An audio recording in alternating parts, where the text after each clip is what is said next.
আসসালামু আলাইকুম গাইস, সবাইকে শীতের সকালে শুভেচ্ছা। সবাই কেমন আছেন? আশা করছি সবাই ভালো আছেন। আলহামদুলিল্লাহ, আমরাও ভালো আছি।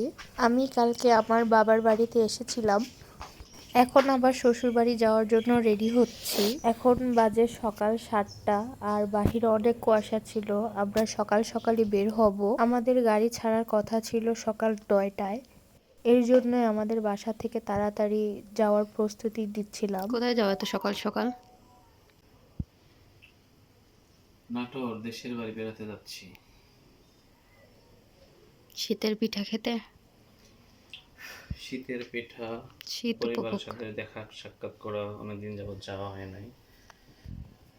একটা ছুটি পেলাম, এই ছুটিতে আর কি দেশে ঘুরতে যাচ্ছি।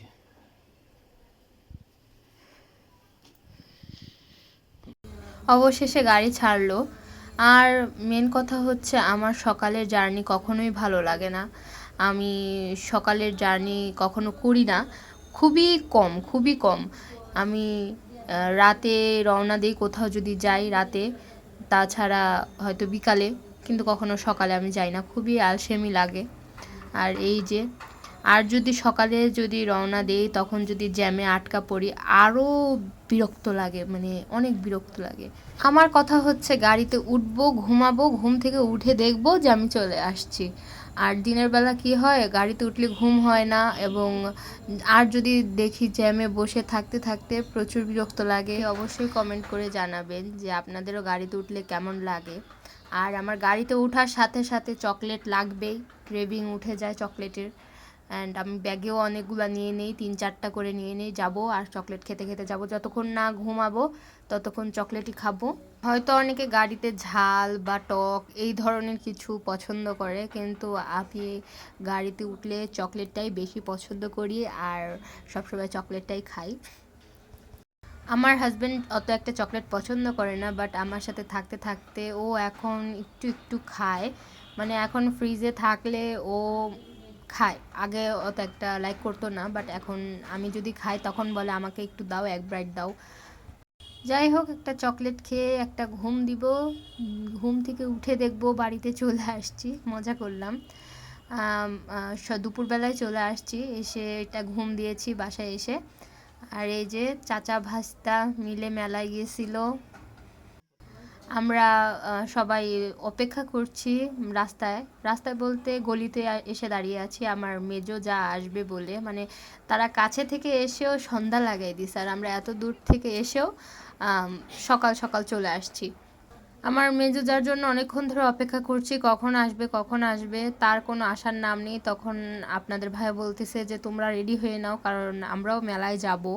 এখন আমি বাসায় যাব, বাসায় যেয়ে রেডি হব। ওদের তো আসার নাম নেই, তো আমরা বাসা থেকে বের হওয়ার পরে দেখি অনন্যা আর অনন্যার আম্মু চলে আসছে। তখন বললাম যে রিকশায় উঠো, আমরা যাই। তো যাওয়ার সাথে সাথে ওইখানের একটা পার্কে আগে গেলাম ওদের নিয়ে। তো আমি, অনন্যা আর রিমি প্রথমে গেলাম। অনন্যা এখন আমারে থুয়ে গেছে উপরে, বুঝছো?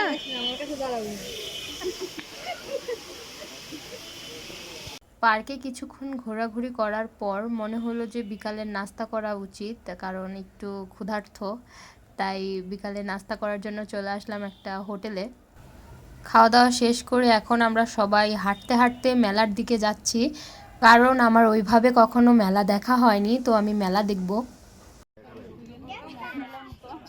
এটা হচ্ছে চুড়ির দোকান, ওরা চুড়ি কিনছিল মেলাতে, তো আমার কাছে বিষয়টা ভালোই লাগছিল। আর মেলাটা অনেক বড় ছিল, অনেক দোকান, অনেক কিছু বসছিল, আমার কাছে তো অনেক ভালো লাগছিল। রাতের বেলা তো তেমন কিছু দেখতে পারি নাই, দিনের বেলা আসবো। আর এখানে আমরা সবাই দাঁড়ায় আছি, আগুন পান খাবো। জীবনের প্রথমবার আগুন পান খাওয়া। এত কম মশলা তাই পরে আবার বেশি বলে কিন্তু আপনি দোষ দিবেন বেশি করে মাথা ঘুরে বাইরে যাওয়ার পর না আরে না এগুলা ইয়ে না দিকে বুঝে খাচ্ছিলাম তেন চলে ওটা দেখে আগে খাবার সেরে নিও না, অনন্যা আগে যাও, অনন্যা আগে যাও। না একটা দেশে একটা আগে জীবনে প্রথমবার আগুন পান খাবো, কতই না মজা হবে।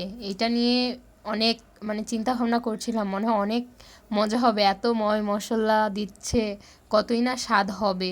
তো দেখা যাক কেমন স্বাদ হয়। মনে হচ্ছিল এক মুঠ মাটি চাবাচ্ছি, এত বিচ্ছিরি খাইতে কি বলবো, মানে মেজাজটাই খারাপ হয়ে গেছিল। সবাই ভালো থাকবেন, সুস্থ থাকবেন, আল্লাহ হাফেজ।